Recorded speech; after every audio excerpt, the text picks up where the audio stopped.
Good YouTube, Quinn Wade coming to y'all with that instant basketball analysis on Analysis Playground on YouTube, of course, exclusively on there. And we're going to talk about how the Detroit Pistons beat the Denver Nuggets 124 to 121. The Nuggets go to 33 and 18 and 19 and 8 on the road. The Pistons go to 37 and 12. 21 and 5 at home. They played at home in this game. Pistons got off to a good one. 32 to 27 in the first quarter. The Pistons also won the second quarter 37 to 23. And at the end of the day, the game was basically over. But they still lost the third quarter 30 to 24 and the fourth quarter 41 to 31. But they still was able to hang on and get the win. Nikola Jokic, 33 minutes, 24 points. He went 9 of 19 from the field, 3 of 5 from 3, and 3 of 3 from the free throw line. He had a good mentality of going right at him and just trying to hit the perimeter shots when they was given to him. Worked a lot in this one. He also had those 15 boards where he dominated the paint. Rebounding wise, he also had 2 steals in the block. I'm not going to say like he was bad defensively in the paint, but he also did have 4 assists. You want him to be that low when it comes to finding his teammates and also making mistakes. Ended up working out for the Pistons in this one. This is a test that they had to pass as people continue to look at what they can do at the deadline and what they can do to improve and just getting better as a team and building up their confidence if they have to match up with this team in the finals. This is a game that you look at and see what worked and what didn't work throughout the game. Although it was close, they did a lot of things real well throughout the entire game to be able to win it and get up big in this game. 4 offensive boards out of the 15. He still had 11 total that was defensive. He also had 3 personal fouls and was a -8, 9, and plus minus. Jamal Murray, he had the better scoring night out of everybody on the Nuggets. He finished with 37 minutes and 32 points. That was game high for both teams. He also went 8 of 17 from the field, 4 of 8 from 3, and 12 of 13 from the free throw line. He did a good job of attacking and not settling a lot. He did make some jumpers in here and there. He did hit some threes, but he's been a hard offensive player to stop this entire season. And it's mainly because he just has so many ways to score, and he's also not afraid to mix it up when it matters or when he's coming at you. He had 1 rebound and 8 assists. He had no turnovers with those 8 assists, and that's very hard to do considering all the baskets he was trying to get and work for while still trying to find his teammates without interruption or disruption by the Pistons, who are a good defensive team. He also had 2 blocks. That's something you don't see from him all the time, but it's good that he got that done. No personal fouls and a +5 and plus minus. Jalen Pickett, they only played 10 minutes, unfortunately. He did have no points. And he also went 0 of 5 from the field when he was out there, and he missed every single 3. 0 for 4, 0 out of 4. 1 rebound, 1 assist, no turnovers, 1 block, 1 personal foul in the -4 and plus minus. Christian Braun, 26 minutes, 6 points, 2 of 6 from the field. He misses only 3. He also went 2 of 2 from the free throw line. He had 2 assists and no turnovers, 3 personal fouls, and was a -9 in plus minus. It's good to see him back, but he didn't do much in this one. He got to get his legs under him. He got to get back used to scoring, got to get his feel back because he did miss a lot of time. And the lineup is a little different too. And their roles are a little different this year compared to other years. And then Peyton Watson is one of those guys that's really been stepping up. He did it again tonight, 17 points. He went 4 of 11 from the field. He misses only 3. He didn't shoot the greatest from the field, but he did a good job of getting to the free throw line. Went 9 of 11. 11 free throw attempts is a lot. Wasn't the most because, like I said, Jamal Murray had 13, but it was close, showing you how teams are having trouble stopping him from scoring. Peyton Watson is really becoming a one-of-a-kind type of player. 3 rebounds, 2 assists, 3 turnovers. He did have 2 steals and 3 blocks, showing that two-way play again. There's nothing that he really can't do, honestly, to be truthful. 1 offensive board, 3 personal fouls, and a +9 and plus minus. Zeke Naji played 1 minute.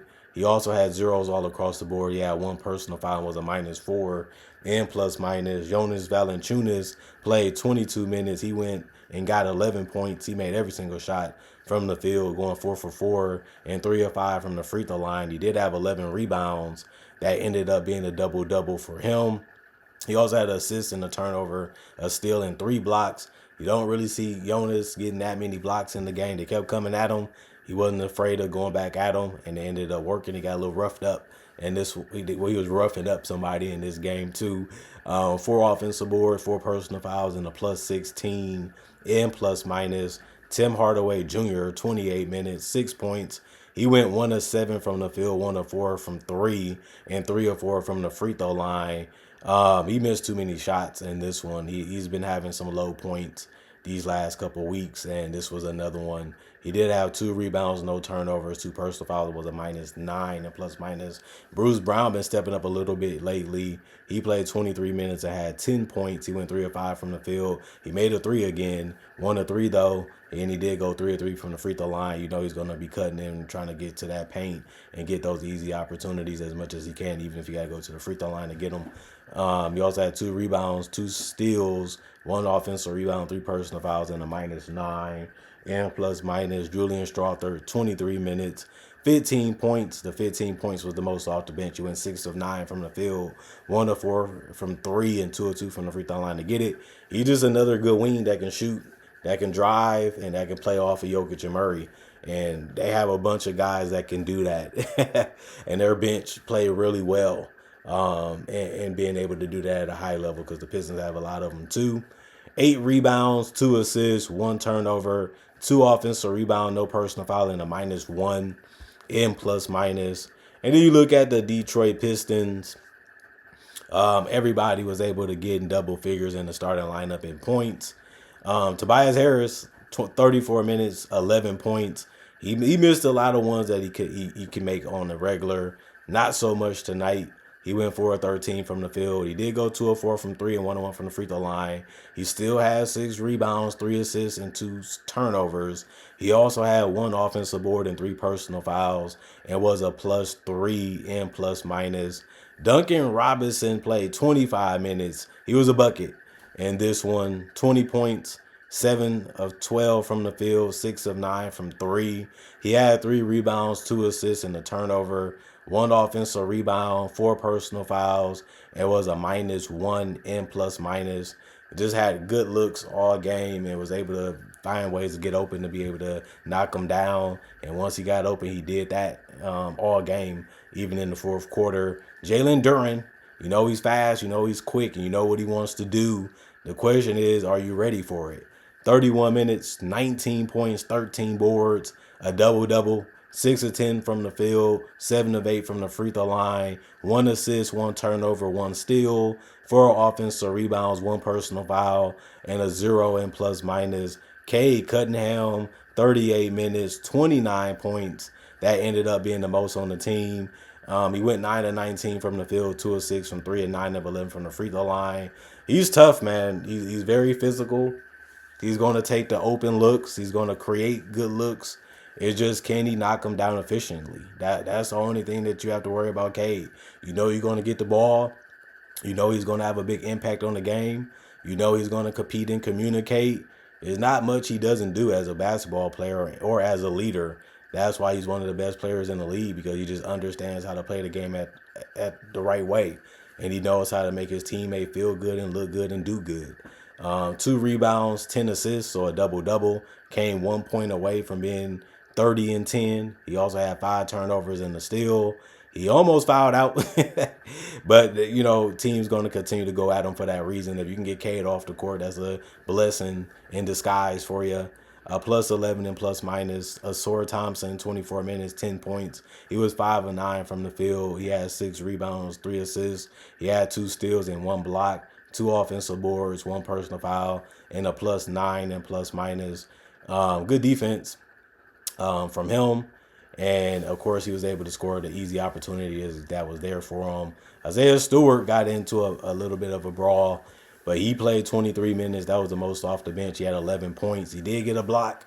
He also got a steal, 6 boards, 3 assists, no turnovers. He missed his only 3. He did go 5 of 6 from the free throw line. He kept trying to use that as a good way to score. It worked. Good IQ, understanding how to use his body and how to be aggressive when he get his position. But he did finish 3 of 7 from the field. He did have 2 offensive boards, 3 personal fouls. It was a -2 and plus minus. Rondo Holland played 15 minutes. He had 7 points. He went 3 of 6 from the field, 1 of 3 from the 3-point line. He had 4 rebounds, no turnovers, a steal, and a block. 2 personal fouls and was a +4 and plus minus. He can really score that basketball, and he took good looks, and he made it simple for himself and his teammates, and that's what you want to see out of the players that support you. Javonte Green, 14 minutes, 7 points, 2 of 4 from the field, 1 of 2 from 3, 2 of 2 from the free throw line, 2 assists, 1 steal, no personal fouls, and a 0 and plus minus. Karis LeVert, 20 minutes, 4 points, 2 of 6 from the field. He missed his only threes, which was 0 of 3 from the 3-point line. That was basically half his shots. He also didn't make a free throw or attempt one. He had 2 rebounds, 3 assists. He can get rid of that ball quick. And he also good at getting attention because he can drive. And he's also a decent ball handler that can create enough separation for him to get baskets that way too. He had 1 steal in a block. You don't see him doing that a lot, but he did it tonight. He also had 1 offensive board, 3 personal fouls, was a -8 and plus minus. Dennis Jenkins, 16 minutes, 6 points, 2 of 8 from the field. He misses only 3 and was 2 of 2 from the free throw line. He had 1 rebound, 1 steal, 1 offensive board was the only one that he had, and also had 5 personal fouls too. And he finished as a -1 and plus minus in 16 minutes. 83 field goals by the Nuggets. They made that 45%. 94 field goals by the Pistons, 46%.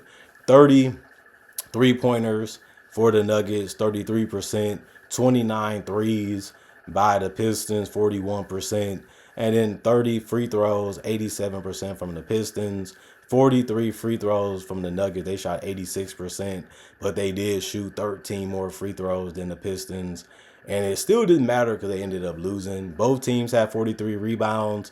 The Pistons had 27 assists, 20 for the Nuggets, 9 turnovers for the Pistons, 10 for the Nuggets, 9 steals for the Pistons, 7 for the Nuggets, 4 blocks for the Pistons, 10 for the Nuggets. Both teams had 12 offensive boards and 31 defensive rebounds. The Pistons committed 27 personal fouls, and the Nuggets ended up committing only 20. Both teams fouled a lot. Both teams really had to work for their baskets. The Pistons shot the 3-ball way better. That was a big difference, besides the fact that the Nuggets used their physicality and their driving ability to get a lot of shots at the free throw line. And then they started making some shots later that gave them a chance to make a run to be able to possibly win the game. The Pistons shut it down and had fun doing it, and they was excited and happy that they got a win against a worthy team. Jokic and Murray played, and they both was healthy. But, they still don't have a lot of other players in the Pistons, and we don't care. We just want to beat y'all. We just want to show y'all that we are on y'all level and we can have a lot of success against y'all. And that they did if they felt that way, and they backed it up in this game. Can't wait to see more of these teams clashing and colliding, even if it's in the future, even if it's next year, because they just play basketball at a great level and they respect each other. That's important. But they all their offense and their defense is so good, and it's just good to see them play against each other and push each other as competitors and as teams and as organizations.